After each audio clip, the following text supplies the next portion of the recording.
Cruise lines charge less per day for repositioning cruises than any of their other cruises, making them some of the most inexpensive and appealing to many cruisers. But I've met so many people on them discovering too late that being inexpensive alone is not a good reason for doing them, as they've been caught out or fallen into some traps, the same ones I keep seeing happening over and over again. Welcome aboard, I'm Gary Bambridge, helping you to get cruising right, including how to spot and avoid the repositioning cruise mistakes. The first and basic thing that I see trip people up is misunderstanding exactly what a repositioning cruise is and isn't. A repositioning cruise is when cruise lines move their ships from one major cruising region to another at the beginning and end of each season, basically when the weather changes and they're chasing the warm weather. The most common repositioning cruises are between the Caribbean, the busiest cruising region, and the Mediterranean and Alaska, the next two biggest cruising regions in the world. There are other repositioning cruises that now go to and from way more far-flung and exotic places as new regions grow in cruising popularity. So for example, a friend of mine recently went on a Virgin Voyages repositioning cruise when they sent the ship at the end of the Mediterranean summer season all the way through the Suez Canal and Asia onto Australia for the summer season down under. I'm now also seeing ships being repositioned to be based, for example, in Tokyo, Japan and Cape Town, South Africa for seasons there. And of course, there are repositioning cruises of expedition ships going from Antarctica to the Arctic when those seasons start and end. It does though surprise me that people don't always fully grasp that repositioning cruises are one-way trips and passengers on them must fly long haul one way to either join the ship or get back home, and there will not be a ship doing the return trip for many months to come. They are not for people who want to avoid flying at all. This lack of clarity in many passengers' minds is also evident to me as people keep asking me about when they can go on them. Many assume they're available at any time of the year. They are not.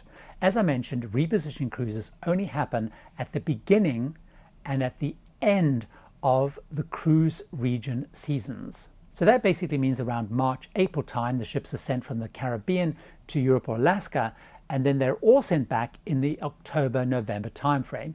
You can't do them at any other time of the year. This means repositioning cruises are not sailing at the best time of the year for any region, and often you're not going to have, for example, sunny days.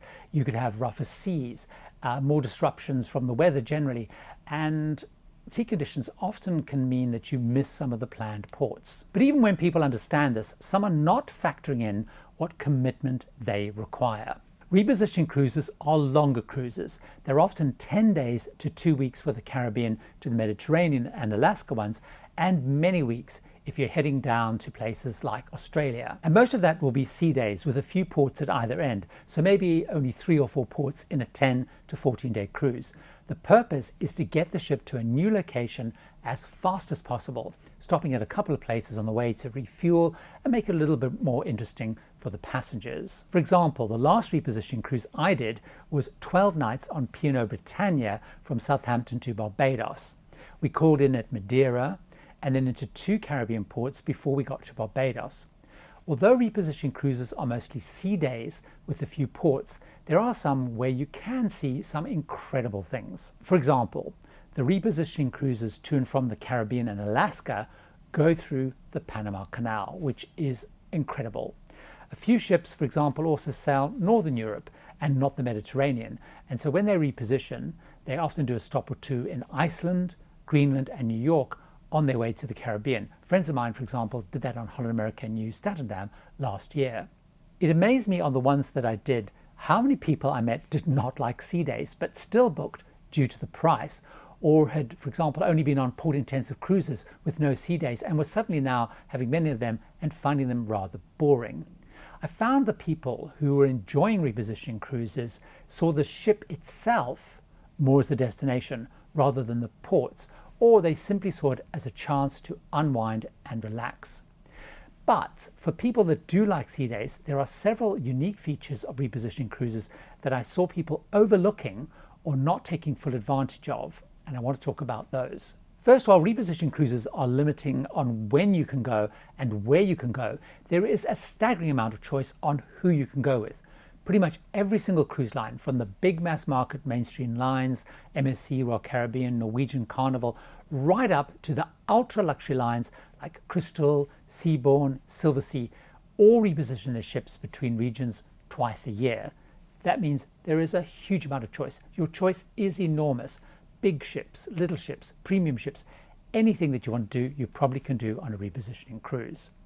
Secondly, something else people I think don't take advantage of enough is that new cruise ships are built in Europe, but most of them are actually deployed and aimed at the Caribbean market. This means either when they leave the shipyard or not long after they've been coming out of the shipyard, they're repositioned to the Caribbean. So it's a great way to try brand new ships with lots and lots of time to explore them.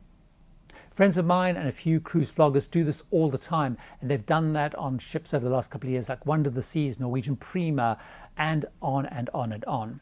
Now thirdly, because as I mentioned at the start, the cost per day is cheaper than a line usually charges. Some cruisers, including many friends of mine, they use that to try a new line they've always wanted to try but couldn't afford that normally, or they upgrade into a rather fancy cabin or a suite that's usually way out of their budget range.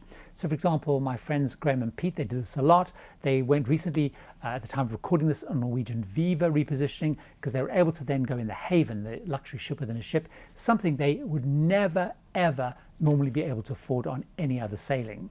Fourth, for solo travelers happy to cruise solo on a longer cruise, they are normally very attractive, either because the fares are lower so the pain of the surcharge is less, but often you'll find you can snag low solo supplements on repositioning cruises.